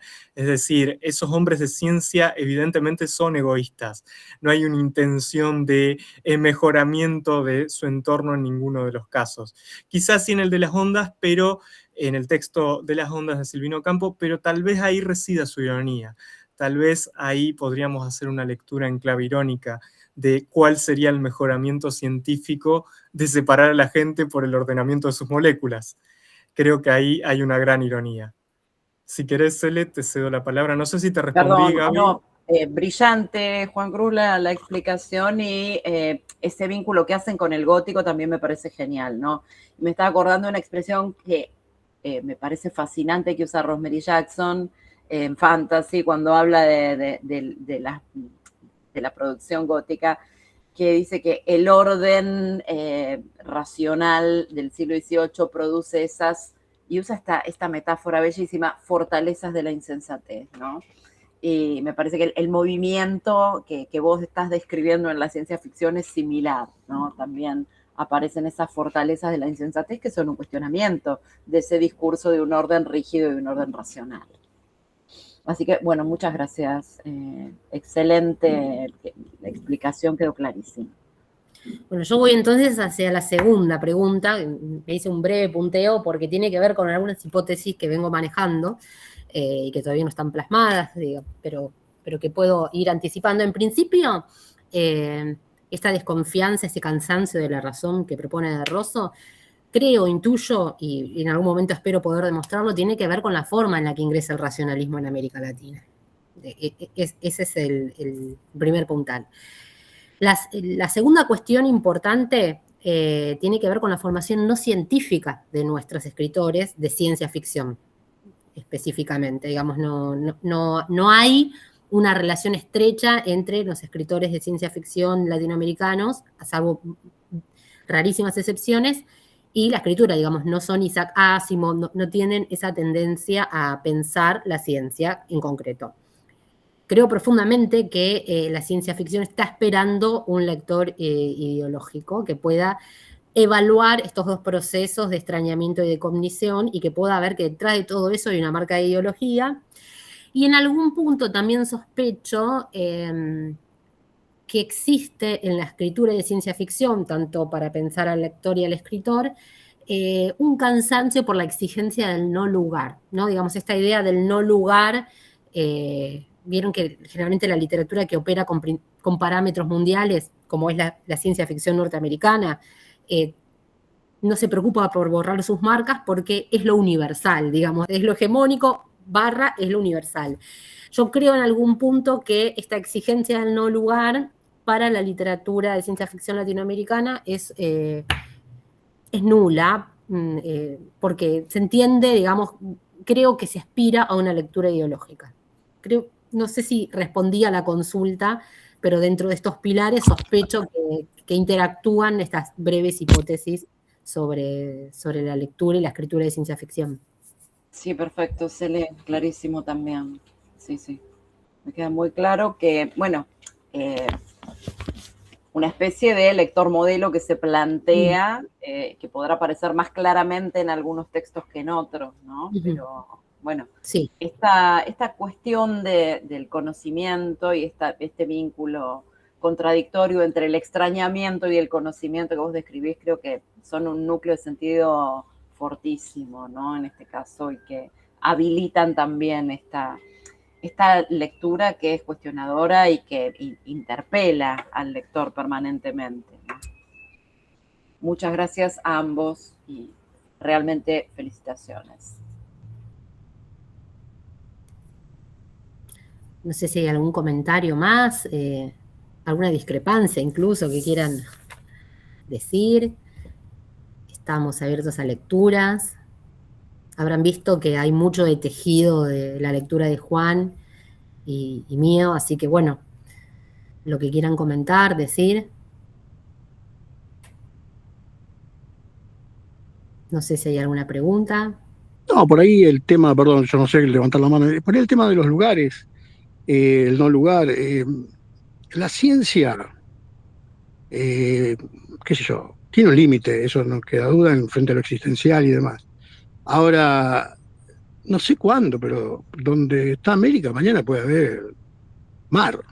No sé si se entiende lo que estoy diciendo. Ya hubo cambios en el planeta de lugares que desaparecieron, surgieron. Yo estuve en Cordillera, a 4.000 metros de altura había coral. Y eso estaba bajo el mar. O sea, para el de ciencia ficción, esa cuestión que es del lugar, generalmente también tiene un límite. En el sentido, se entiende desde lo ideológico que hay algo, pero desde el aspecto más general, ¿no? Más universal, ahí llega a otro punto, que es esto, que no hay un lugar que va a estar siempre, ¿no? No sé si se entendió lo que dije.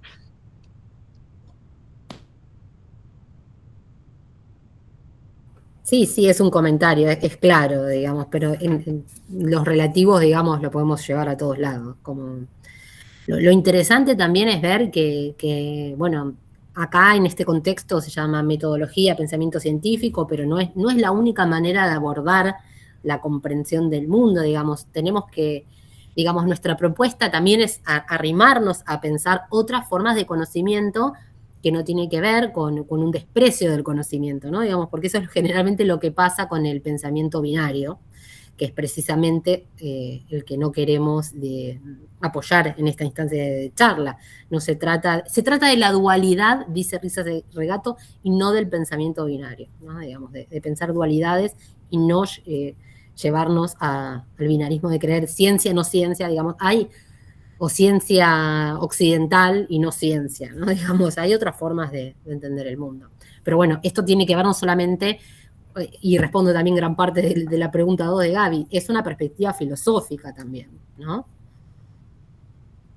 ¿Ustedes creen que las obras de ciencia ficción en Latinoamérica en general buscan esa mirada crítica hacia los avances, hacia ciertos progresos, hablando de los efectos, ¿no? Como en referencia a que siempre en Latinoamérica se habla mucho del efecto, de ese progreso, de esa invención. Digamos, ¿lo ven siempre con una intención de que el lector vea esa mirada crítica o que es una postal de algo imaginado, de algo posible?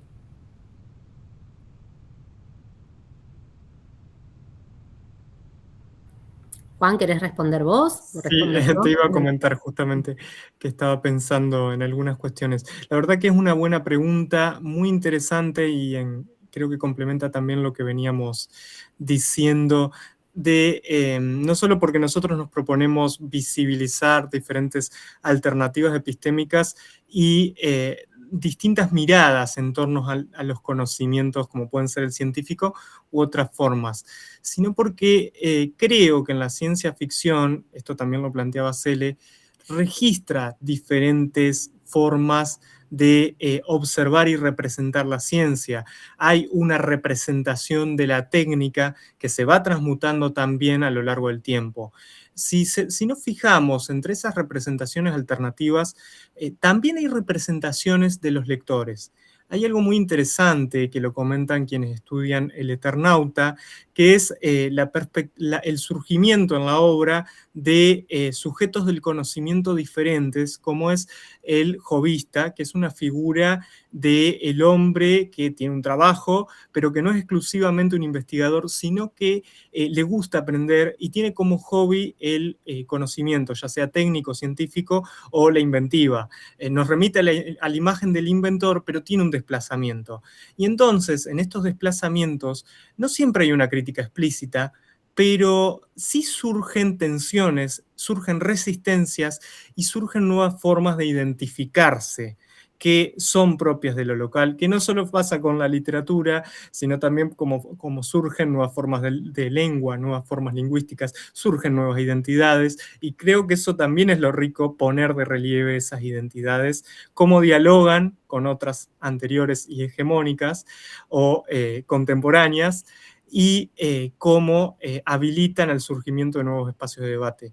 Hay, obviamente, obras que realizan esta crítica explícita hacia el conocimiento técnico, pero también hay otras que surgen también del efecto de lectura que producen y de cómo el lector se posiciona frente a ellas. Tal es el caso, por ejemplo, del Eternauta, que siempre ha sido un foco de debate y que a día de hoy está ganando mayor aceptación, pero que históricamente estuvo asociado a un lector político y a una situación política de nuestro país.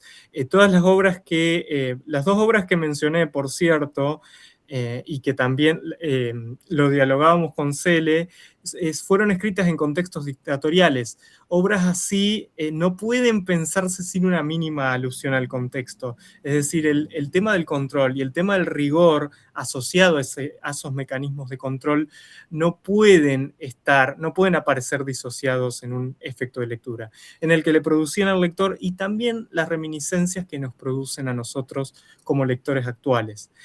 ¿Vieron esto que mencionábamos de que la ciencia ficción nos devuelve al pasado? Nos vuelve no solo al futuro, sino también a la violencia y a las formas de conocimiento, las formas hegemónicas de pensamiento que existían en un pasado. Así que creo que este es el panorama que traza la ciencia ficción. No sé si te respondí, si quisieras hacer algún otro comentario. Suscribo plenamente a lo que dijo Juan Cruz, también creo que vivimos en un eterno retorno. Bueno, creo que Elena y Martita se llamaba, perdón. ¿Cómo? Creo que Elena y Martita se llamaban, ¿no? La mujer y la hija, que yo me acuerdo que estaba en la silueta, yo vivía en Belgrano en una época, y estaban las siluetas, vi las siluetas cuando habían puesto las siluetas de los desaparecidos, y la mujer y la hija. Sí. Elena y Martita, que creo que también yo cuando leí El Eternauta en la escuela, se lo sacaron, lo estaba leyendo así, porque la profe de lengua, me lo saca en el Roca, pero me lo saca, no me lo devuelve más y me pone un 1. pero no por ideología, porque estaba leyendo, no haciendo lo que estaba haciendo en clase. O sea, esa mirada que había de antes de hoy ves leer a alguien y le pones un 10, ¿viste? Pero me acuerdo de eso, y me acuerdo de La silueta de Aureliano Martínez, y lo leía en el original, en esas tiraditas que venían primero del Eternauta, y sí, pero nunca entendí el aspecto político hasta grande. Nunca lo entendí. Nunca lo había entendido. A todo lo contrario, lo leí todo así disfrutando el argumento así más inocente, si se quiere. Coincido, de hecho es una obra que habilita una lectura por placer porque tiene muchos apartados que son muy gustosos para cualquier lector de literatura y que te transporta completamente a un mundo alternativo. Sin duda, El Eternauta es una obra que habilita lecturas muy diversas, no solo la cuestión política, pero que sí es cierto que ha sido estigmatizada y asociada más que nada también por la cuestión de la biografía del autor y una persecución ideológica que ha existido. Pero adscribo completamente a esa perspectiva y de hecho yo lo conocí hace no tanto. En el momento en que lo leí me fascinó y dije cuántas ideas que pueden surgir, cuántas lecturas que habilita esta obra y cuánto que dialoga con otras obras actuales que escriben escritoras, escritores de nuestro tiempo. De nuevo, la idea del eterno retorno y la permanencia de esas ideas, la supervivencia frente al tiempo de ese efecto de lectura que produce tan atrapante, pero que por momentos es tan preocupante. Siempre hay algo que me llama la atención, que es casi un leitmotiv en El Eternauta, que es la idea de no poder pensar, de no querer pensar, de forzarse a no pensar. Fíjense que esa es una idea muy fuerte en un contexto tan traumático como es el que viven los personajes, forzarse a no pensar para no caer en ese estado de locura o de preocupación extrema. Vieron la dualidad conciencia-inconsciencia, el no querer ser consciente como si la ignorancia condujera a esa felicidad. Pero sí, coincido que es una obra que habilita diversas lecturas y creo que ahí está gran parte de su riqueza. En definitiva, lo viejo funciona, como dice la propia serie que han construido, ¿no? Totalmente. Acá hay siempre un retorno de ese pasado, si bien la ciencia ficción es contextual, tiene un proyecto ideológico, político muy, muy situado, muy local, hay cuestiones en la literatura latinoamericana que retornan y siguen retornando. Quizás habría que ver por qué, digamos, por qué en la agenda sociocultural, sociopolítica se habilita y requerimos de estas lecturas, ¿no? Fíjense el efecto de lo que generó El Eternauta ahora, hecha serie, ¿no? Digamos que hay mucha gente que vuelve a esa lectura, que hace comparaciones, ¿no? Entre el texto original y la reversión para la tele. Sí, porque hay algo ahí de volver que intuyo tiene que ver con esto de la marca colonial, ¿no? La cicatriz cultural. Pero bueno, eso habría que profundizar un poquito más. No sé si alguien más quiere comentar algo o damos por finalizado este encuentro. Bueno, si nadie quiere hacer ningún comentario, les agradecemos muchísimo que se hayan tomado este momento para estar con nosotros y bueno, siempre defendiendo la universidad pública. Ojalá puedan seguir sumándose a los distintos encuentros de UNIPE Federal. Hay una agenda interesantísima con muchas actividades. Aprovecho también a invitarlos y a invitarlas. Mañana, 15 horas, hay un conversatorio de encuentro entre Brasil y Argentina, con el que también estaré, sobre enseñanza de español para extranjeros en la experiencia de la UNIPE. Así que bueno, no sé si alguien quiere hacer algún comentario. Gaby. No, nada más que agradecerles la presencia, agradecer a ustedes la participación. Suscribo a lo que ha dicho Celeste. Hay un montón de actividades durante toda la semana, hay para elegir. Así que, bueno, aprovechemos la oportunidad. Y sí, bueno, esto nos da un enorme orgullo de pertenecer como estudiantes, como docentes, en el rol que fuera la universidad pública, ¿no? Así que gracias, excelente trabajo y muy agradecidos todos por haber podido, bueno, ser parte de esto. Gracias. Muchas gracias, Gaby, por Chao, tus muchas palabras. gracias. Gracias, saludos. Nos vemos. Nos vemos, gracias Chau, chau. por estar. No, gracias. Gracias. Hasta luego.